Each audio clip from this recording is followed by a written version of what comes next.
Hi everyone, Sandra here from Women Support. I would like to begin by acknowledging the traditional owners of the land where we're filming this today. I pay my respects to elders, past, present and emerging leaders. Here at Blooming Support, we're super excited to welcome you all to our new podcast, Beyond Labels, where we will embark on a journey beyond stereotypes and preconceptions, exploring the diverse universe of lives and experiences of individuals navigating the disability world, and the people and institutions that provide wonderful support and guidance to these individuals. Join us as we go through the layers of labels to uncover the rich mosaics of stories, struggles, and triumphs within the disability community. From navigating bureaucracy to celebrating victories, each episode dives into the unique perspective and voices that shape the NDIS and disability landscape. This space is for everybody, and we would love to hear from you, whether it's by leaving us a comment or emailing us to beyond@bloomingsupport.com.au. Everyone is welcome: participants, family members, providers, volunteers, non-for-profit organizations, and NDIS providers. Welcome to Beyond Labels, where every story is an amazing story.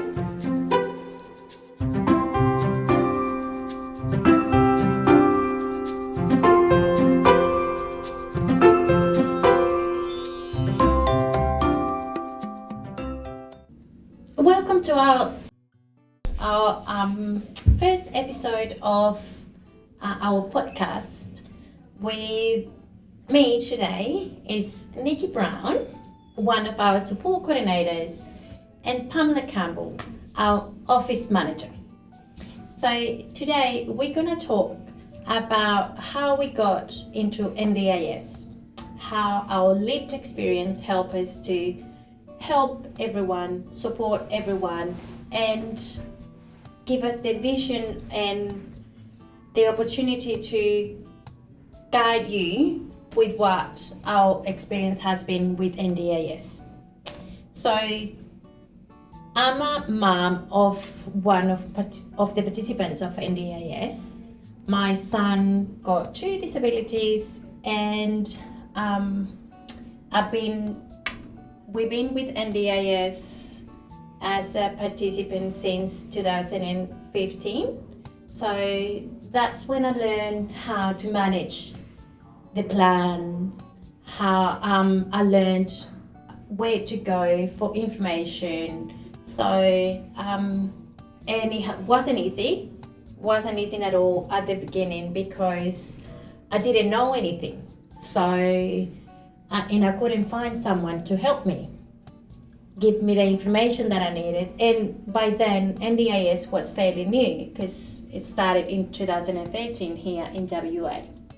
So tell me, Nikki, tell us, how has your experience with NDIS been, and why are you part of NDIS? Sandra, like you, I've got 3 children, but my son is an NDIS participant. He was only diagnosed at the age of 15, and he's 19 now. And just like your experience, I just found it quite a minefield to negotiate, to find out where to go to for help, what steps to take. And I didn't know that there was such a thing as a support coordinator. If I had, I definitely would have engaged their services, because it does make the journey far easier. But once you do find your way through the system, it is actually a very straightforward and simple process. And the NDIS has most definitely helped not only my son, but our whole family. What about you, Pam? It's my own personal plan. And my plan is actually probably one of the easier that I've seen now I've joined the company, but it has been life-changing for myself. I'm so grateful for the opportunity to have be able to get my own NDIS plan, because my life would be significantly diminished. I don't know if that's the right word or not.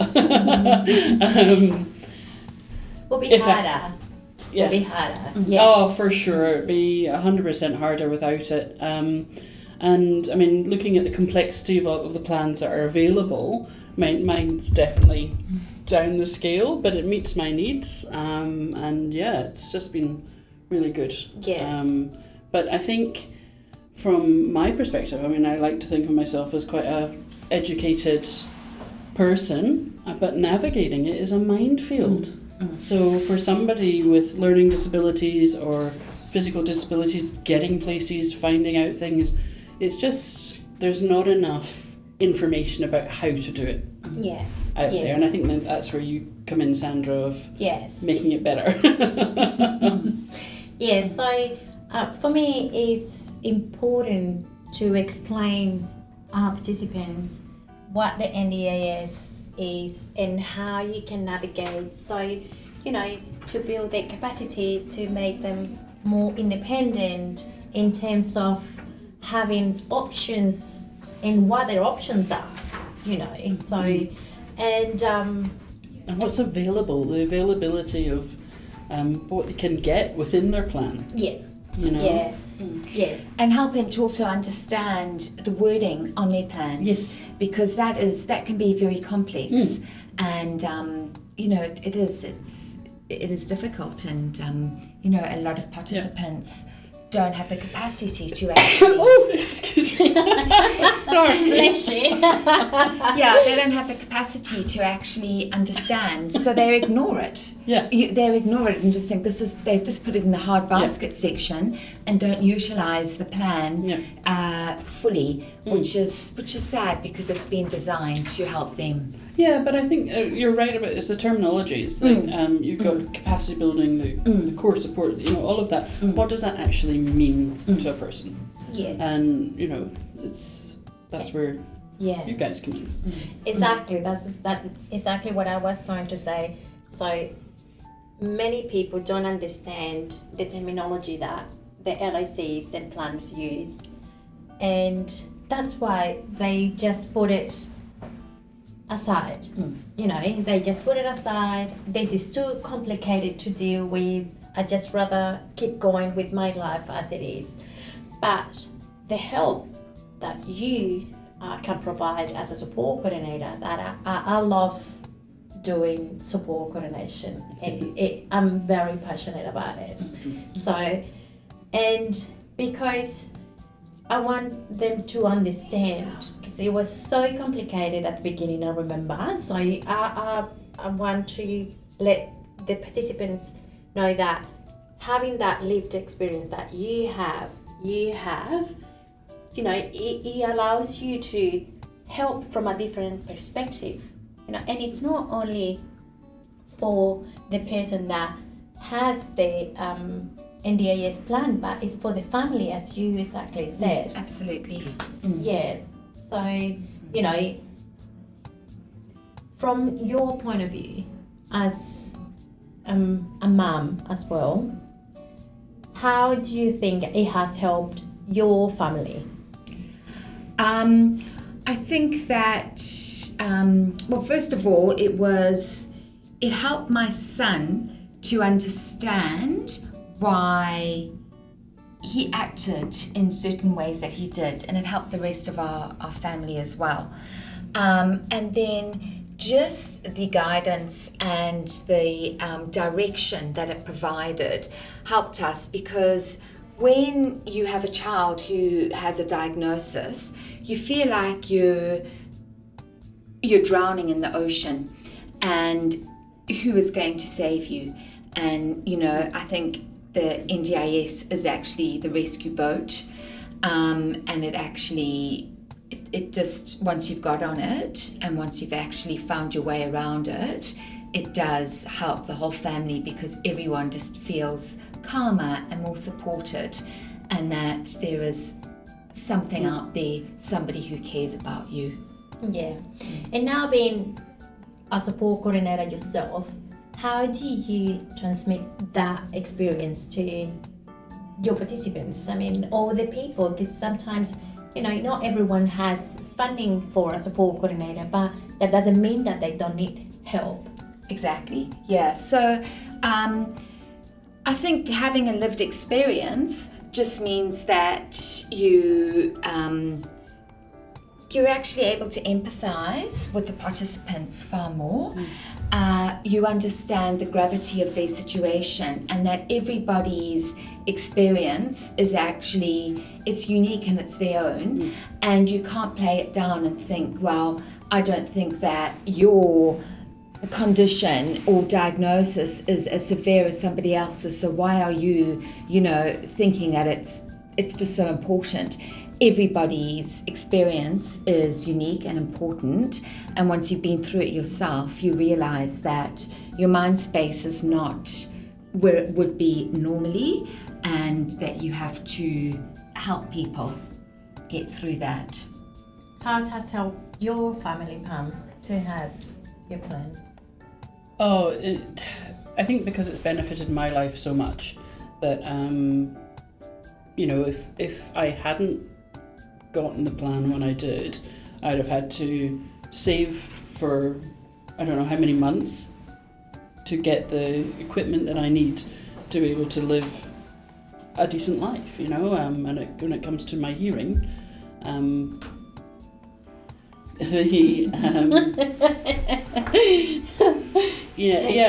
was able to get the technology that has allowed me to talk on the phone again, to be able to watch TV without subtitles, because I'm able to stream to my devices, and all these little things that have just made such a huge impact in my life, and be able to communicate with my family, whereas before they would get very frustrated with me from not being able to hear conversations properly, and the technology that's available and that's out there has been... Yeah, so that is what I wanted to know, that how was your life before? Oh, goodness me. I lived a very challenging life, with hearing's everything, right? Yeah, so it's one of your main senses. It's one of your... Exactly. Everybody, Do you want to share with everyone what your disabilities? Yeah, it's significant hearing loss in both my ears. They think it started from childhood, and as I've gotten older, it's progressively gotten worse. My mum has a hearing disability as well. And I was in denial for a really long time about it, about getting help. And when I did, it was huge. It was amazing, but it's expensive. Hearing aids are really, really expensive. And if you go to an audiologist where you pay for the hearing aids and you pay for plans, at the time when I did that was over $10,000. Wow. That you have to find the money for. Which we did, and which was, you can't put a price on hearing, and unlike some of the private health companies where you get glasses every year, you get like $600 for one hearing aid, and the hearing aids cost thousands. So there's a real imbalance there. And as I went on, I qualified for a cochlear implant, which was even again life-changing. I've got it in 1 year, and my other year I've got a hearing aid. But through the NDIS, I was able to get a different hearing aid, which is compatible with my implant. So I can now hear in surround. When I take calls, it comes through Bluetooth. I can watch things on my phone through Bluetooth, and wow. You don't. It's funny because Brad and Jackson, my husband and my son, they get quite annoyed with me at times because I might be watching something while cooking dinner, and and they can't. Yeah, so it's like, oh, so hold on, just press pause.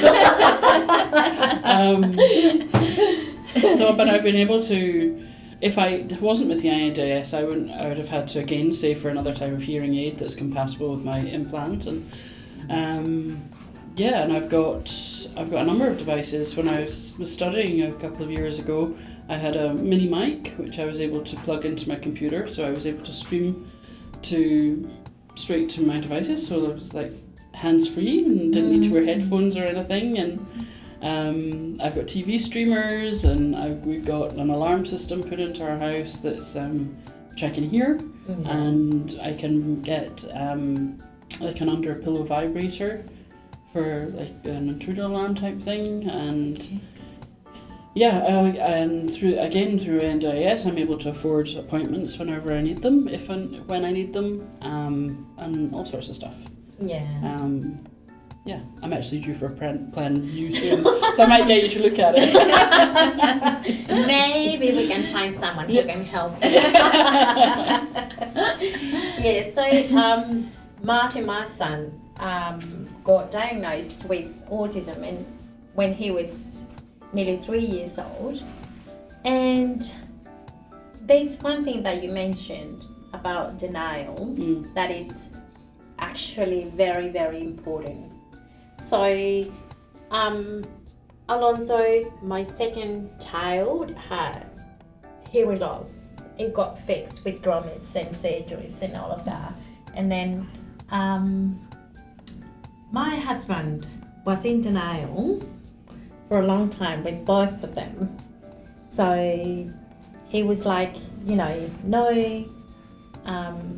there's nothing wrong, and it's not like there's something wrong. It's just a disability, and we have to learn how to deal with it. And there's many, not only you have to deal with that, but as a mum, you are more receptive to embrace that and say, look, we have to do something.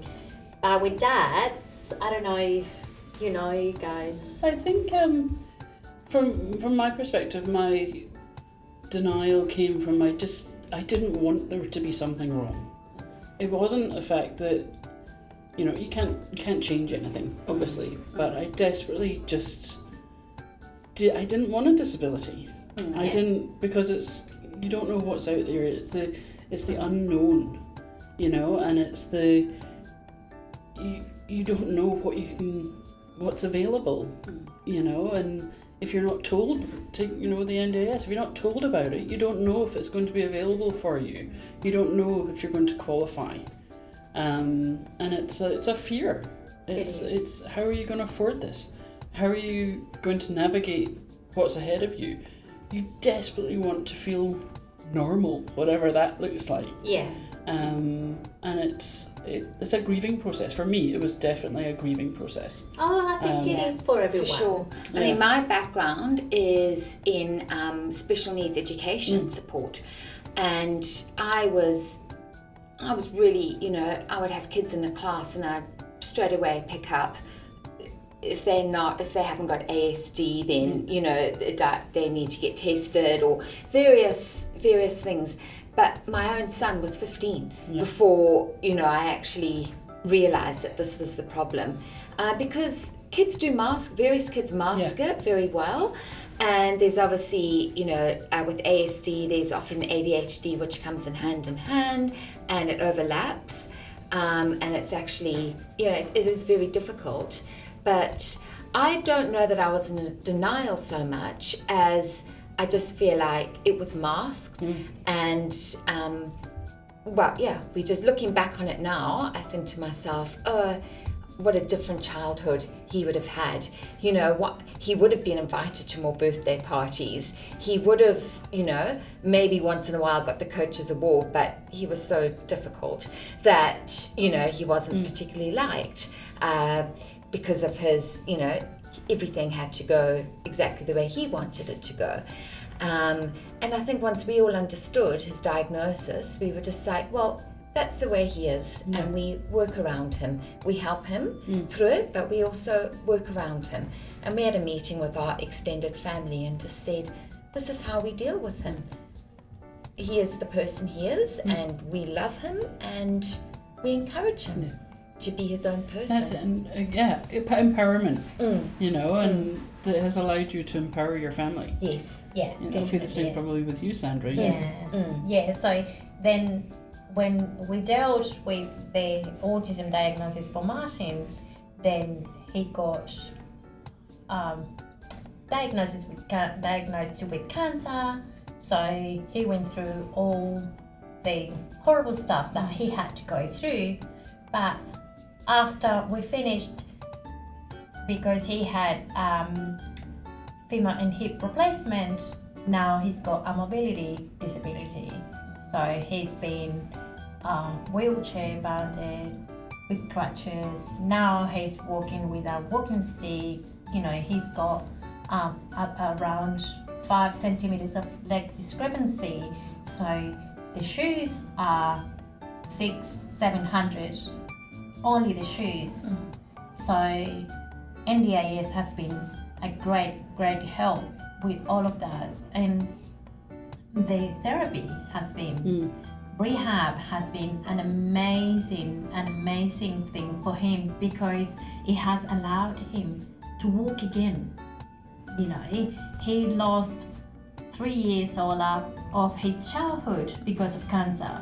So, and on top of that, he needs to, you know, have a childhood, be a kid, and he wants to play, and he can't. You know, he can't run, he can't do the things that he likes, but we know that he will get there. We will get there, and we learn. That's why I want to, you know, help people to understand that, yes, you grieve, you are in denial, but after that, as a human being, as a family, you move on.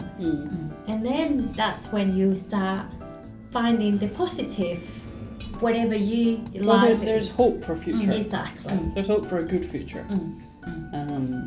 You know, and I think that's where the plans come in, and they're so helpful. Yeah. You know, without my plan, I wouldn't be here, because I wouldn't be able to work. You know. Exactly.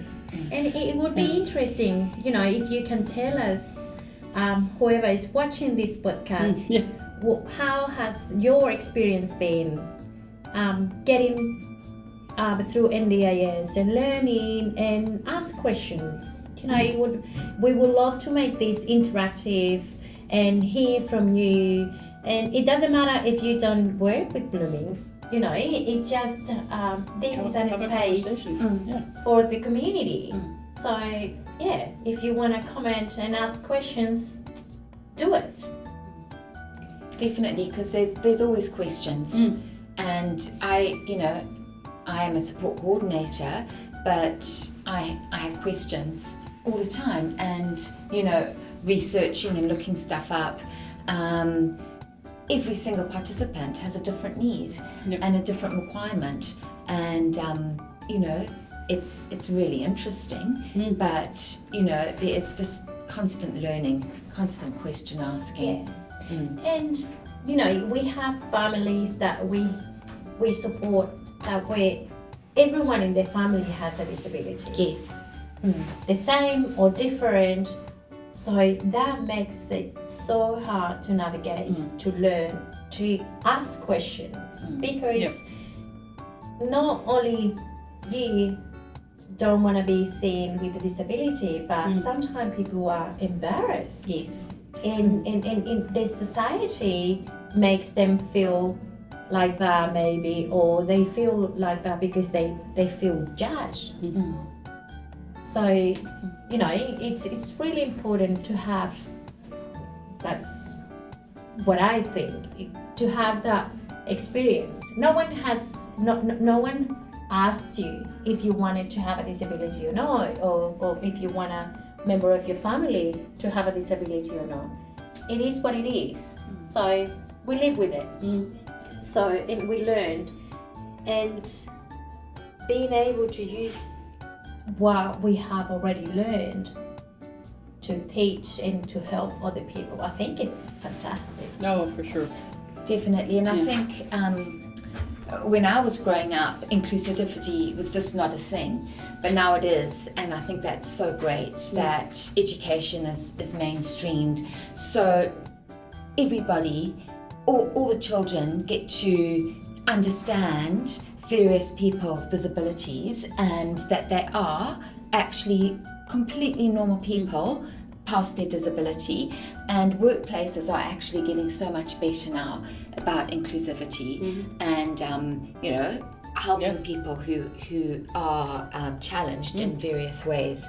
But like you said, there's still that feeling, I feel like an outcast. I feel like, I'm different, so I need to hide it because I'm embarrassed of it. And I think that stigma is something that it's definitely getting better. Yeah. But I think by having these conversations and, Just that kind of normalising thing. it. Exactly, yes. Yeah. Just normalising what's we all experience. you know? Exactly. Because if you, probably if you could choose, if I wasn't given the choice, and I know that all the oncology families share this with me, you would have said no. So, no one asks you if that's why we advocate for childhood cancer here, as everyone knows, because it's a cause close to our heart. And everyone after going through cancer has a disability, psychosocial or Learning disabilities. A lot of kids come through it, and they struggle with because they haven't been at school for a couple of years. They're behind. Not necessarily a learning disability, but they need the support to. And the catch social and emotional, Yeah. they'll be behind in that respect as well. Yeah. So, and I have also met people that don't know about NDIS. They have a disability and they don't know there's, a government organization that help them to meet their needs and make their lives, easier in any regards that they need to be, and help them with funding to live a better life. Yeah. So, yeah, it's been interesting. That's why we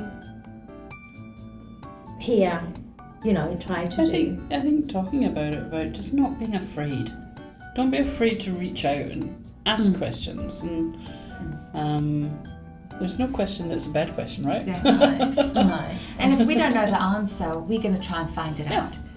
Because we don't know all the answers. Nobody does. But that's our job to actually to find a solution and to help empower the participant to actually improve their journey.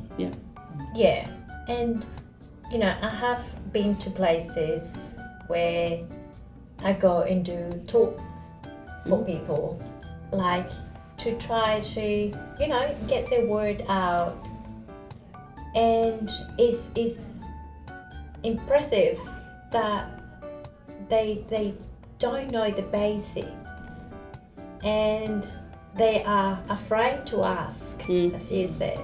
And especially in social groups, because they don't want to be Identified. They identified. don't. Yeah. No, and that's why we're trying to do here. Let's talk about disability. Let's talk about what is important for you. Let's talk about what would make your life easier and your families. So, and we're here, and it doesn't matter if, as I said, you have or no funding for sport coordination. We would love to help. We helped in many ways. So, yeah. Yeah, I think then goes on to what's the bad side of NDIS? Yeah. You know, maybe that's a different topic. That's a different topic altogether. You know, it's, we're talking about our positive experiences here, Yes. but I'm sure there's a lot of people out there that have negative experiences. So how could we, you know, change the negative ones into positive ones? That's a good idea for the next topic. Well, we'll do more of these, and this first is with us because we work here and we put our heart and soul in what we do, and we want to include everyone. So if someone has something to share, you know, we want to know, send us, you know, an email or comment, and tell us what you want to hear about, or what if you want to come and talk to everyone about it. We are more than happy to have you and welcome you here. Yeah, so it's a free and safe space.